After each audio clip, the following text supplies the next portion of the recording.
এই বাংলার জমিনে অনেক মানুষ ইয়াজিদকে সাহাবী বানাতে চায়। কি বানাতে চায়? সাহাবী বানাতে চায়। তারা বলে রাদিয়াল্লাহু তাআলা আনহু। নাউজুবিল্লাহ বলবেন না? আরে ভাই, সাহাবী কে এটাকে বুঝতে হবে। নবীর জামানায় যে নবীকে বিশ্বাস করে, নবীর প্রতি ঈমান এনেছে, নবীর কথা অনুযায়ী চলেছে, নবীর হাদিস অনুযায়ী চলেছে, রাসূল পাক সাল্লাল্লাহু আলাইহি সাল্লাম যা আদেশ করেছেন তা মেনেছে, রাসূলের প্রতি ঈমান এনেছে, তারাই হচ্ছে সাহাবী। এখন রাসূলের জামানায় তো অনেকেই রাসূলকে দেখেছে, আবু জাহেল দেখেছে, তাই বলে কি আবু জাহেল সাহাবী হয়ে গেছে?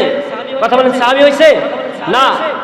তাহলে রাসূলের জামানায় রাসূলকে দেখতে হবে, শুধু দেখলেই হবে না, রাসূলের প্রতি ঈমান আনতে হবে, রাসূলকে বিশ্বাস করতে হবে, সে হলো সাহাবী। আর নবীজি ইন্তিকালের পর কয়েক বছর পর, অনেক বছর, প্রায় 13 থেকে 14 বছর পর ইয়াজিদের জন্ম হয়েছে। তাহলে যে জায়গায় 14 বছর পর তার জন্ম হয়েছে, রাসূলের তো দেখবে যে দূরের কথা, তাহলে সে যদি আপনি বলেন যে রাসূলকে দেখলেই সাহাবী হবে, তাহলে তর্কের খাতিরে মেনে নিলাম যে দেখলেও সাহাবী হবে। তাহলে ইয়াজিদ তো 13 থেকে 14 বছর পর তার জন্মগ্রহণ হয়েছে। নবীজির ইন্তিকালের পর ইয়াজিদের জন্মগ্রহণ হয়েছে 13 থেকে 14 বছর পর। তাহলে রাসূলকে দেখলো কোথায় আর সাহাবী হলো কোথায়? এরা হলো ইয়াজিদের দালাল। তারা ইয়াজিদকে ভালো মানুষ সাজাতে চায়, ঠিক না? ঠিক। তাদের থেকে আমাদেরকে সাবধান থাকতে হবে, না হলে আপনার ঈমানকে ধ্বংস করে দিবে।